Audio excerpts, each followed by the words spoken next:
একটি ছোট্ট মেয়ে দেখল এক ধনী ব্যক্তির পায়ে একটি বিষধর সাপ কামড়েছে।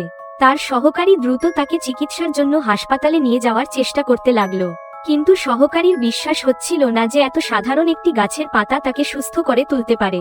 তবে আর কোনো উপায় না থাকায় ভীষণ দুশ্চিন্তায় থাকা রাজীব তাকে চেষ্টা করার অনুমতি দিল। মেয়েটি একটি পাথর দিয়ে পাতাগুলো পিষে রাজীবের পায়ের ক্ষতের ওপর লাগিয়ে দিল। পরমুহূর্তেই রাজীব তীব্র যন্ত্রণা অনুভব করল, কিন্তু অবাক করার মতো বিষয় ছিল তার পা থেকে সাপের কামড়ের দাগটি পুরোপুরি মিলিয়ে গেছে। রাজীব সেই নিষ্পাপ ও সরল মেয়েটির দিকে ভালোবাসা ভরা চোখে তাকালো।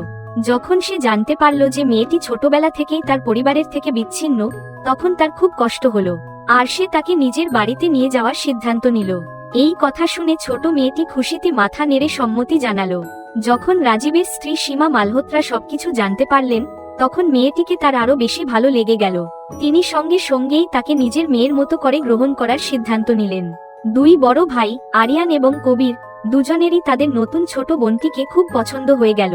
বড় ভাই আরিয়ান তাকে সঙ্গে সঙ্গে কোম্পানিতে নিয়ে গেল, কিন্তু একজন শেয়ার হোল্ডার বিক্রম চোপড়া এর তীব্র বিরোধিতা করল। তার ধারণা ছিল মেয়েটি অন্য কোনো কোম্পানির পাঠানো গুপ্তচর। তাকে আটকাতে বিক্রম আরিয়ানের সঙ্গে একটি শর্ত লাগিয়ে দিল। নিজের বোনের পাশে দাঁড়িয়ে আরিয়ান সঙ্গে সঙ্গেই সেই শর্ত মেনে নিল। কেউই আশা করেনি যে সে এত ছোট একটি শিশুর ওপর এতটা বিশ্বাস রাখবে। হ্যালো ফ্রেন্ডস, পরের এপিসোড মিস করতে না চাইলে এখনই আমাদের চ্যানেলটি সাবস্ক্রাইব করে রাখুন। আর এমন সুন্দর কোরিয়ান ড্রামা যদি আপনি বাংলা আর হিন্দি ভাষায় দেখতে চান, তাহলে কমেন্ট করে অবশ্যই জানাবেন। আপনার একটা কমেন্টই আমাদের আরো ভালো কন্টেন্ট বানাতে অনুপ্রেরণা দেয়।